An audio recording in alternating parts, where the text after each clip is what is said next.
Astrology, Aries Rising. I'm your Cosmic Girl 101. Mars is your ruling planet, currently transiting in that subterranean part of your natal chart, being the fourth house of Cancer.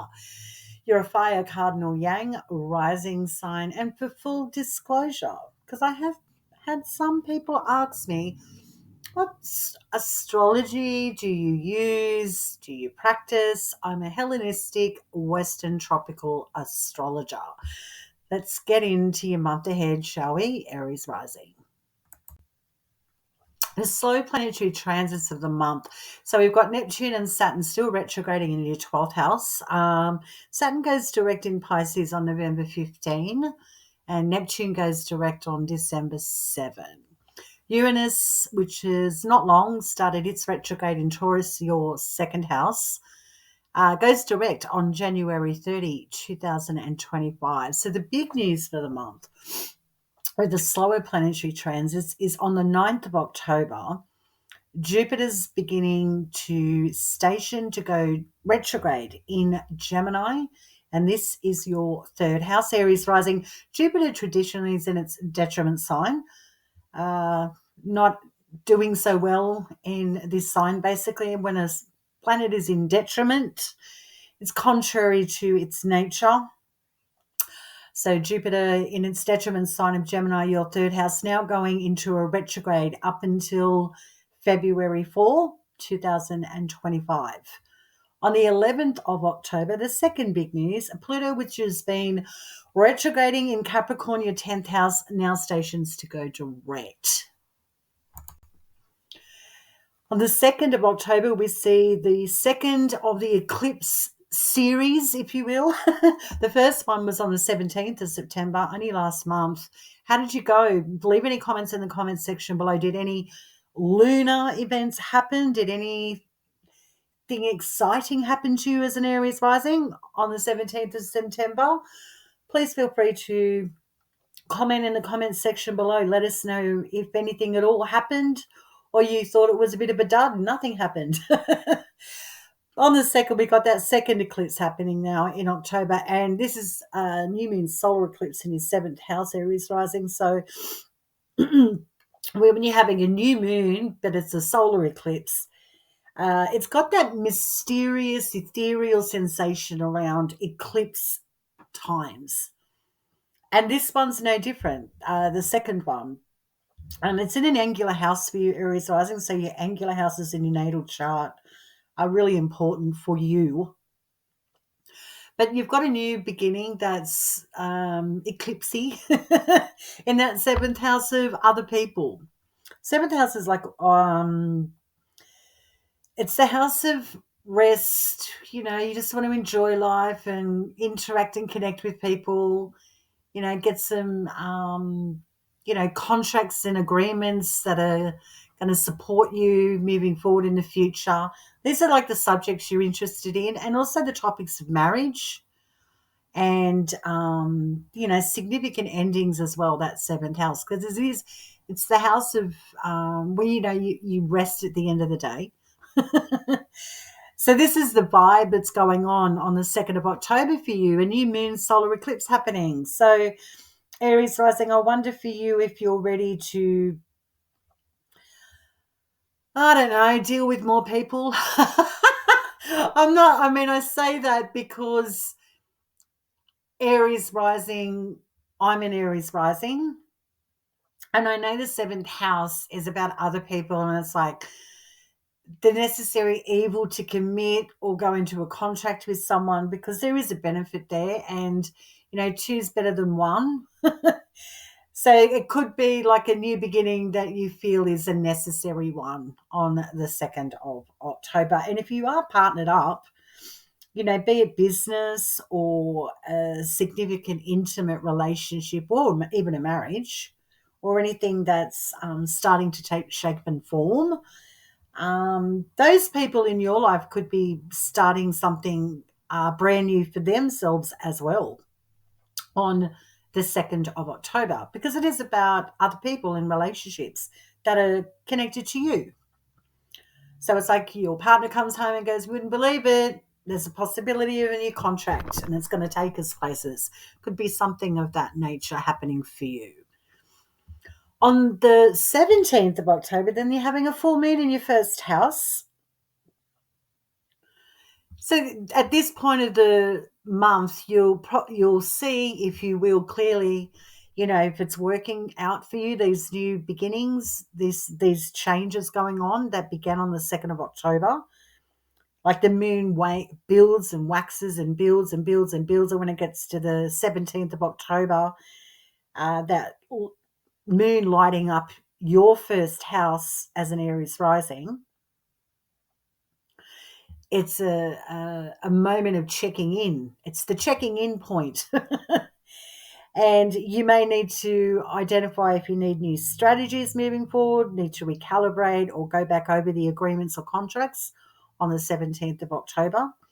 You certainly, I would be confident in saying, Aries rising, it'll feel organic or it won't, this new beginning, new partnership, new contract, new agreement in that 7th house. And especially if it's a partner as well, there'll be some traction. You'll see some results of what occurred around the 2nd of October for other people as well.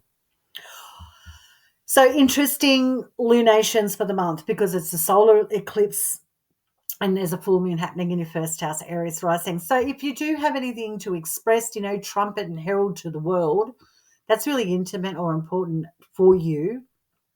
And I'm sure there are many aspects of your life that are significant. Use your street smarts. Control your emotions and feelings. Come off as someone that's intelligent, mature, not immature, cantankerous, and having a dummy spit. That's the advice. You want to come off looking gold, if you know what I mean. If you've got something really important to discuss or express on the 17th of October. So take it easy, Aries rising. Opening up the month, we've got that sun continuing its transit in its fall sign of Libra. Doesn't like being in Libra. Your 7th house of other people. Yes, a lot of attention and a lot of energy going towards the 7th house topics, all about other people. This part of the year, you could find yourself being quite exhausted as an Aries rising, to be fair. On the 13th, you see the sun trine retrograde Jupiter, and that's in your 3rd house. So your 7th house and 3rd house are in a trine. So trines are easier. They're an easier astrological aspect. And what you have here, Aries, because Jupiter's in detriment in Gemini and it's retrograde now, and he went retrograde on the 9th, you could possibly be, drawn into or sucked into a contract or an agreement or a negotiation. So watch for overcompensation and over-exaggeration, getting all excited about a new commitment, new contract, new relationship. Just hold your horses. The sun is in full in Libra. It doesn't like being there in the 7th house. Jupiter's in detriment in your 3rd house, retrograde as well. Doesn't like being here. So you'll hear a lot of astrologers go, this will be fantastic. However, look before you leap, sign on the dotted line, put a ring on it, anchor into anything that's contractual on the 13th of October. On the 14th, the sun then squares off with your ruler in your 4th house in Cancer. Mars is in full in Cancer. Yeah, a lot of falls, lots of detriments going on with the planets this month, guys. So then you've got that sun in full squaring off with your ruling planet in full. What's this about? This is like someone trying to push your buttons, get you to move, coerce you, encourage you, give you a lot of attention, and it just feels like you might be psychically or intuitively picking up on something's off or not right. So again, don't agree to anything that doesn't feel right. Simple as. on the 14th of October. Then on the 22nd, the sun leaves that fall sign of Libra. The sun will be very happy now. And it's going into the sign of Scorpio, your 8th house, until November 21st. So the sun for 4 weeks will be transiting in Scorpio, and it trines the 4th house, 8th house and 4th house in a trine where your ruling planet is. And Scorpio is the zodiac sign that Mars is the ancient zodiac ruler of. There you go. Or ancient planetary ruler of. So these two, it's the 8th and the 4th are in a trine. So this is an easier thing for you to do. So what's easier for you, Aries rising?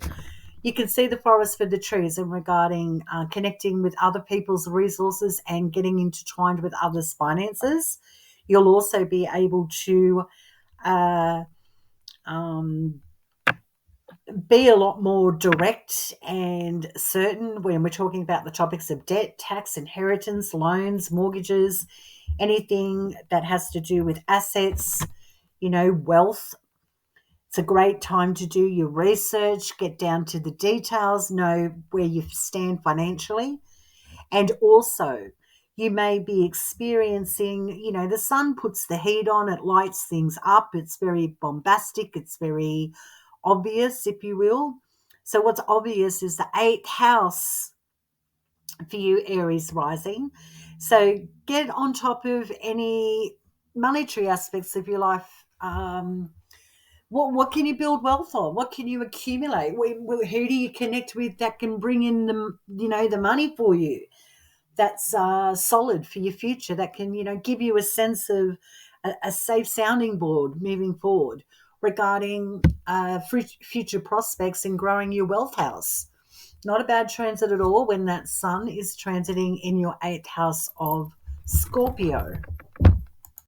All right, Aries rising, this is what you're here for, knowing what your own ruling planet is doing in the month of October, right? I'm assuming.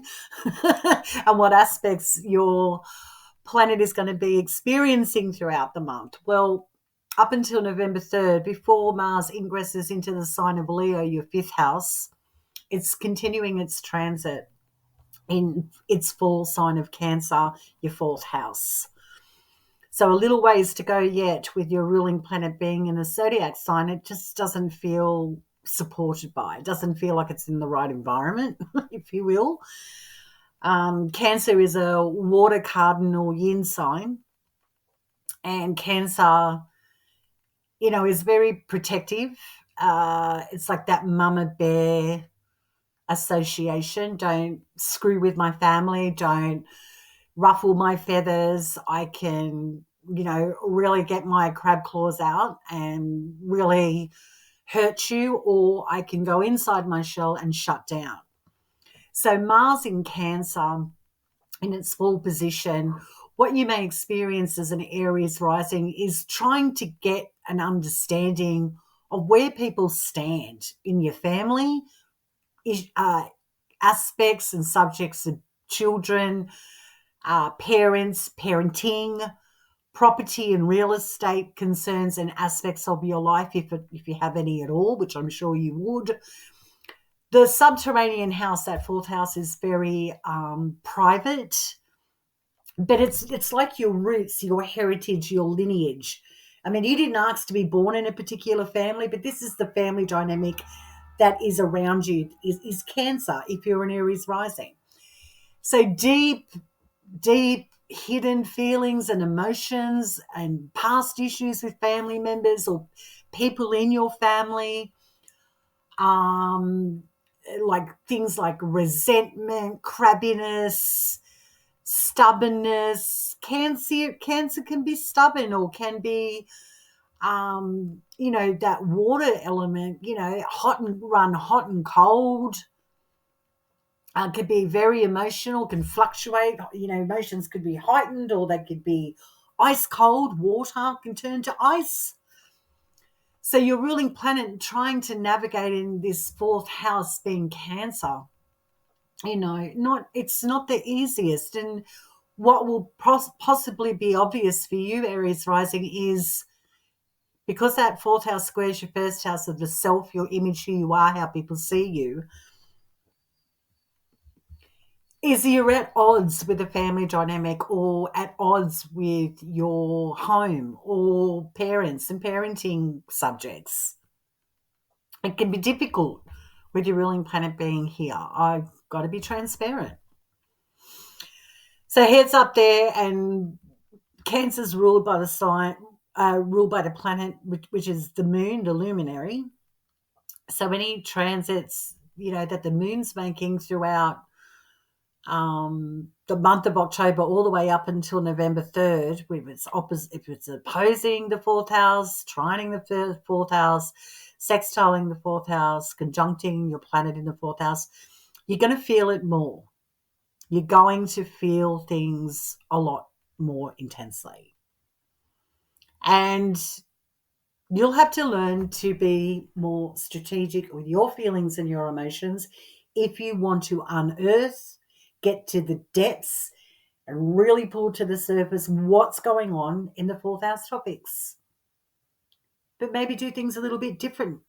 Don't come off as cranky and I just want to know and get into fights and cut people off and really cause shit. Try to be more savvy, have street smarts, use a different strategy if you're trying to get to the heart or the truth of something. Typical, but you can do it. On the 24th, we've got your ruling planet sextiling retrograde Uranus in Taurus' second house. So the fourth house and second house are in a sextile, so it's an easier aspect. Or what's easier? Talking about financial subjects, having conversations about possessions or money owed or money you owe or money that's owed to you. It's easier to discuss these things, especially connected to real estate and property concerns. If you've got a house on the market or you're looking at a new home, or you need to have a conversation about finances connected to your home environment. This day will be easier, to go back over some old conversations that are really important, that are connected to your sense of self, your own security, what's yours, what's mine, what's shared.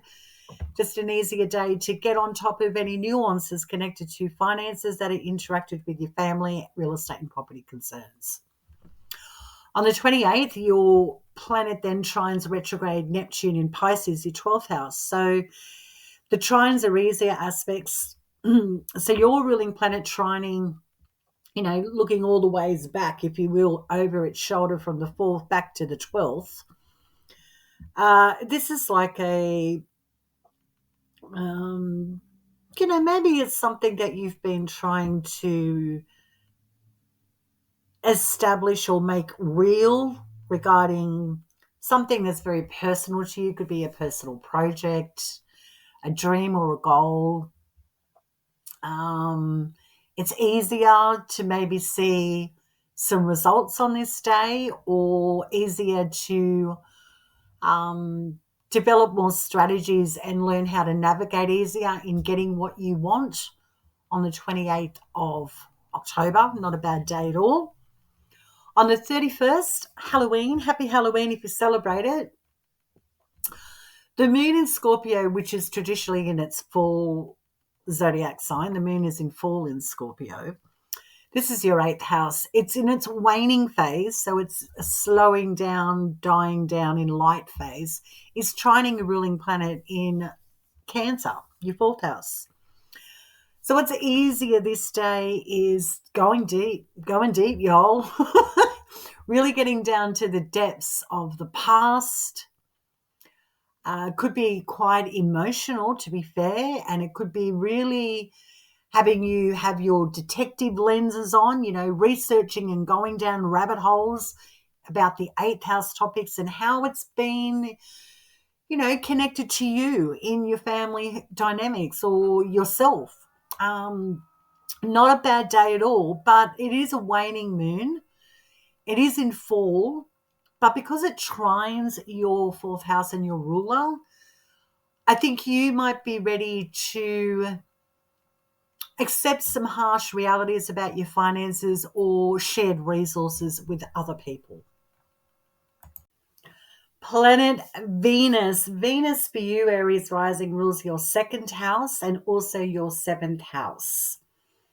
Opening up the month of October, she's continuing her transit through her detriment sign of Scorpio, your 8th house that trines your 4th house where your ruling planet is. Mars is the ancient planetary ruler of the sign of Scorpio. So I think this transit for you, Aries rising, should be easier. Should be. On the 8th of October, Venus trines your ruler in the 4th. Beautiful. Why is this beautiful? Because Venus in your ancient zodiac sign of Scorpio, that your planet rules, is trining your ruling planet situated in the 4th house of Cancer. This could be your lucky day, if you will, of seeing a return of an investment, financial returns, people that support you or are connected with you financially, assist you with money or some sort of concrete support, a lucrative contract that could land regarding real estate or property or a professional endeavor. Looks like a great day for you, Aries rising, on the 8th of October.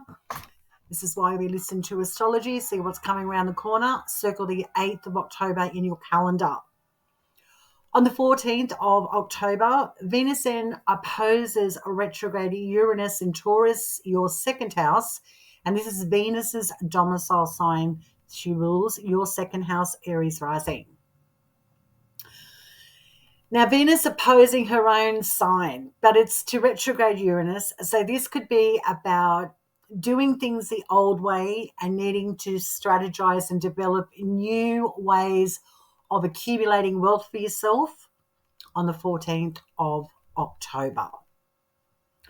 On the 17th, she then ingresses into the sign of Sagittarius, and this is your 9th house until November 11.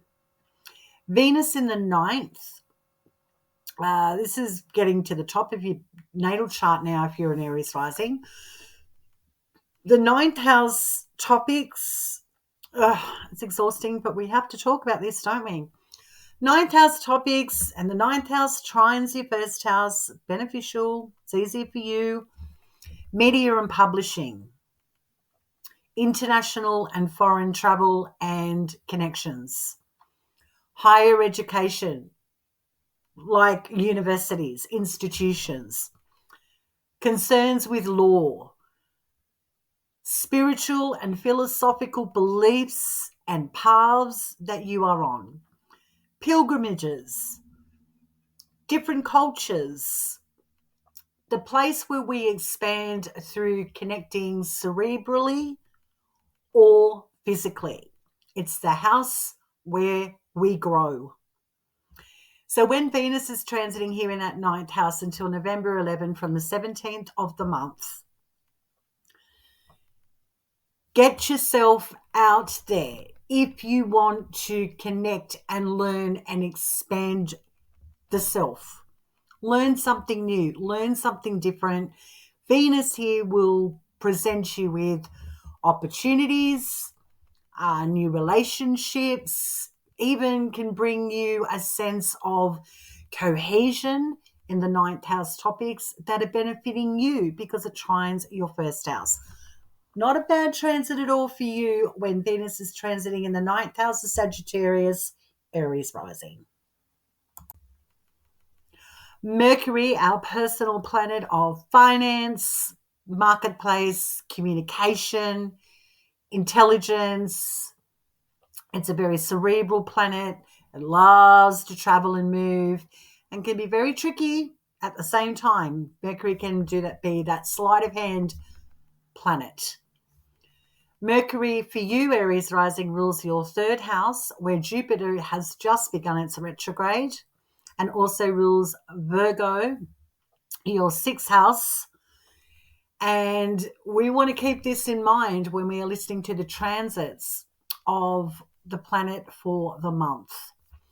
Well, opening up the month of October, Mercury is continuing its transit in Libra, your 7th house of others, contracts, agreements, the house of rest and pleasure. the house of marriage. This is the house where we put a ring on it, we sign on the dotted line, we shake hands, we anchor in to contracts, we negotiate. So a lot of action now happening because Mercury is all about the socializing, and Libra is very much connected to socializing. It's intellectual. On the 6th of October, Mercury squares off to your ruling planet. So Mercury is not content or really happy about you taking your time, being more deliberate and being very strategic. So someone could be expecting you to take some action, but not giving you enough credit and realizing you need more time to process and feel your way into any agreements or contracts. Good for you, Aries Rising. On the 8th of October, Mercury then trines Jupiter, which is in its detriment sign, Gemini, your third house. So Mercury on the 8th, trining its own zodiac sign, place of Gemini, the third house, not bad at all. So this looks good for potentially having some frank conversations, but keeping things in check. Jupiter can be gregarious and bold and over the top, can be a little bit over optimistic. So know the details, data and analytics connected with communication, paperwork in any financial exchanges, because it might be easier to be sucked into something that you can't get out of later on. Even though it's a trine, Jupiter's still in detriment. On the 13th, we see Mercury then moving out of your 7th house and ingressing into your 8th house, Scorpio, until November 2nd, trining your 4th house where your ruling planet is. Absolutely beautiful. So Mercury transiting in that 8th house. Oh, we're talking litigation. We're talking give me the paperwork, give me the deeds to the house. I want to know my bank statements. I want to know how other people's finances are really impacting me. What's mine? What's others? What have I got? What don't I have? You are the absolute Sherlock when Mercury's transiting in the 8th house and trining your 4th house where your planet is. This looks good for seeing the forest for the trees. So get down to brass tacks, really know your stuff and use Mercury to your advantage and being intelligent, connected to your 8th house topics, Aries Rising.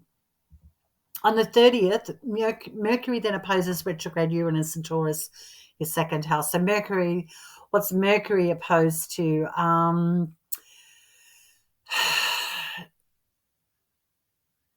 Maybe being too cautious, not taking a risk financially. So it could be a day of, oh, do I or don't I? Because it could be affecting your finances for the long term. So wouldn't be surprised if there's a subject or communication that comes across your proverbial table on the 30th that has you tapping your fingers, wondering, oh, I don't know. But trust your instincts, yeah? On the 31st, Halloween, happy Halloween if you celebrate it. Mercury then trines retrograde Neptune in Pisces, your 12th house. So your 8th and 12th house in a trine, even though Neptune's retrograde. Well, this looks good for, returning back to your dreams and your goals, something that you've been trying to develop behind the scenes for a long time that you are really intuitively and psychically connected to. Could be an investment return, could be a return of something that's been developing for a very, very long time behind the scenes that now has its moment in the spotlight, if you will. A lot more attention or potential is happening that's going to improve your finances on the 31st of October. Stay cosmic, guys. I'm your Cosmic Girl 101 and I'm signing off. Thank you for tuning in to this month's astrology. For you, Aries Rising, trust you are kicking goals and living your bliss. And if you're not, get on top of things that drive you nuts. Simple as. Life's too short. Ways to support the Cosmic Girl 101 YouTube channel. Book a reading with your Cosmic Girl. Like, share, and subscribe to content on this channel. Interact. keep up with your monthlies that I do for you. I do all the heavy lifting and the research. You just get to kick back, have a bourbon, have a coffee, drive your car, do your ironing, whatever you do, and listen. So the ways to support are pretty simple, just by liking, sharing, and subscribing and commenting on the channel. So thank you for your support. All right, Aries Rising, enjoy the month. Until next time, take care.